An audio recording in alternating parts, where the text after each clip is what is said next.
Hi, and welcome back to Chemistry 1032 Lab instructional videos. I am your host, Dr. Russell Betts, and I'll be leading you through today's experiment. Today's experiment is experiment 10, entitled Organic Chemistry. Organic chemistry is the chemistry of the element carbon. All of the molecules have at least one carbon atom in them to be considered organic. Now, it has more than just carbon, of course. It has hydrogen, oxygen, sulfur, chlorides, all kinds of elements. They're still considered organic if they contain carbon. Now, in today's lab, we will be examining organic models. The best way to envision how an organic compound is put together is by investigating a model system. You'll be taking numerous models that are already made for you, examining them, and then drawing their structure in your book. What we want you to see is how structure and the drawings relate to each other. Remember, organic molecules are not two-dimensional. Your drawing, of course, will be. Organic molecules are three-dimensional, and we hope the models will enable you to see that. Part of this lab will be identifying different classes of compounds. Alkanes, alkenes, alkynes, for example. Ketones versus aldehydes, esters versus acids. You'll have to know how to do that for your exam, and it will also help you a lot moving forward in this course when we get to lipids, proteins, and peptides. So with that, I wish you good luck and good chemistry.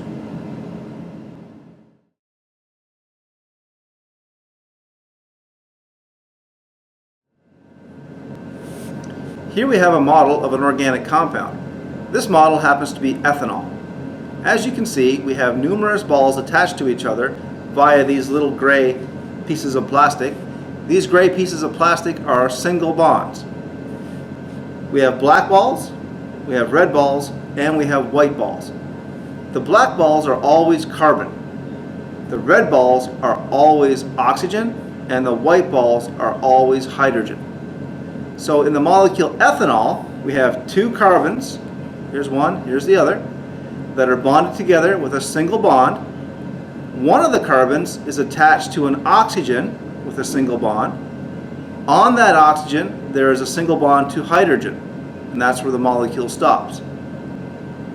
This carbon also has two hydrogens attached to it.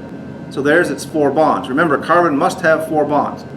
Bond number 1, bond number 2, bond number 3 is back here, and bond number 4.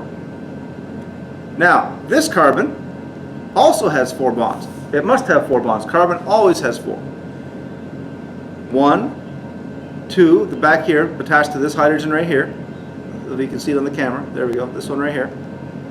This bond attached to this hydrogen, and that bond is attached to that one. So, this molecule has three single bonds from hydrogen to carbon, a single bond from carbon to carbon, a single bond to hydrogen to another hydrogen that's back here, a single bond to oxygen. Oxygen has one more bond out to hydrogen, and this is an alcohol.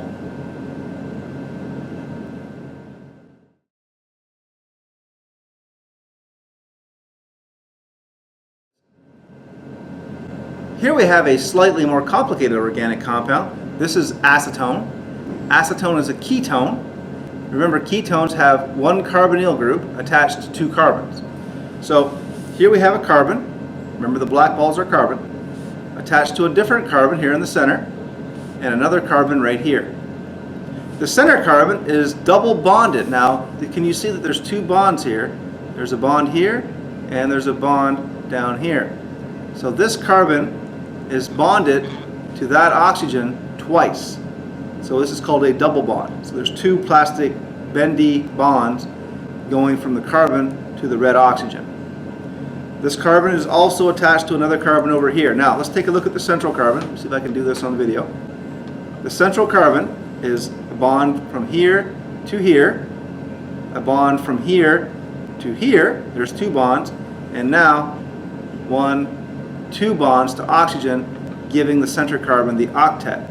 Now if we look at the end carbons, we can see that the end carbons have 1, 2, 3 hydrogens bonded to it, and it is bonded to the central carbon. So everybody has an octet. So this is the structure. Let me get back on frame here. This is the structure of acetone. and there's your carbonyl right there. So again, ketones have a carbonyl bonded to 2 other carbons.